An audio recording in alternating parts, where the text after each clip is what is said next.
Netflix को दक्षिण भारत से हुई मोहब्बत का नया हॉलमार्क है web series the Hunt of Veerappan. ये कहानी कर्नाटक से लेकर तमिलनाडु तक फैली है और उसमें हाथी दांत की तस्करी के बीच शुरू हुई एक प्रेम कहानी ऑडियंस को इमोशनल करते हुए वहां पहुंचाती है जहां से किसी भी अपराधी के लिए लौटने का या फिर दो बच्चियों के पिता बनकर रहने का या फिर लंबी सैर पर जाने का कोई रास्ता नहीं होता। जिन जंगलों में सूरज की किरणें भी धरती तक पहुंचने में मशक्कत करनी होती है, वहां पहुंचना किसी इंसान के लिए कितना मुश्किल होता होगा।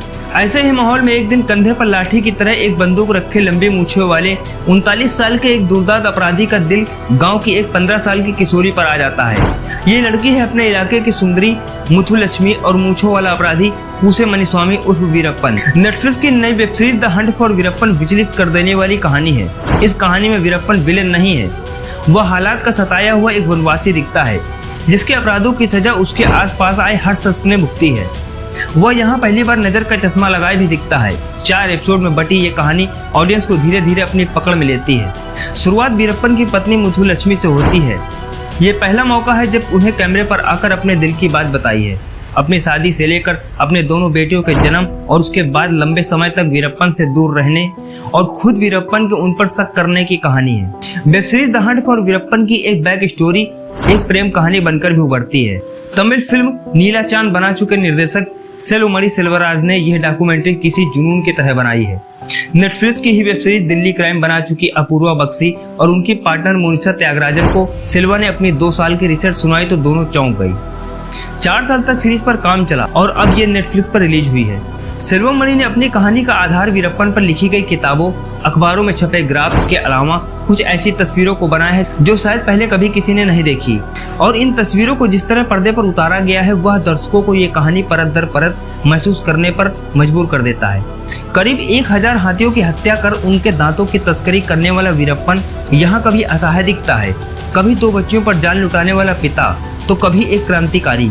वैसे तो सेल्वमणि सेल्वराज ने इस बात से इनकार किया है कि उनकी इस डॉक्यूमेंट्री का कोई एजेंडा नहीं है, लेकिन उन पर वीरप्पन से जुड़ी कहानियों का जो प्रभाव दिखता है उनमें कहीं न कहीं ये सीरीज वीरप्पन के पक्ष में ही झुकती हुई दिखाई देती है।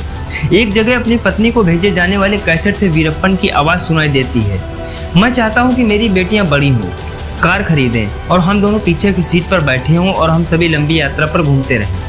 ये उस वीरप्पन की आवाज़ है जिसमें करीब 200 लोगों को मौत के घाट उतार दिया।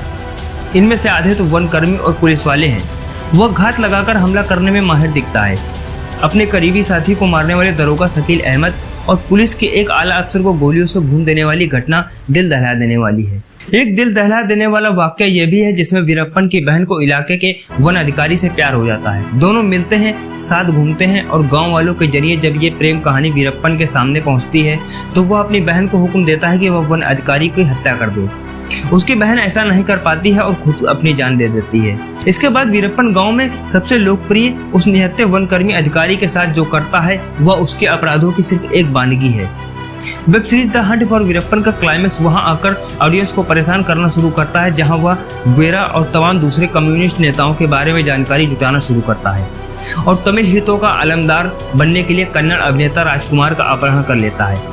तो उम्मीद करते हैं आपको यह वीडियो पसंद आया होगा। वीडियो पसंद आया तो लाइक और चैनल को सब्सक्राइब जरूर कीजिएगा। मिलते हैं अगले वीडियो में, तब तक के लिए नमस्कार।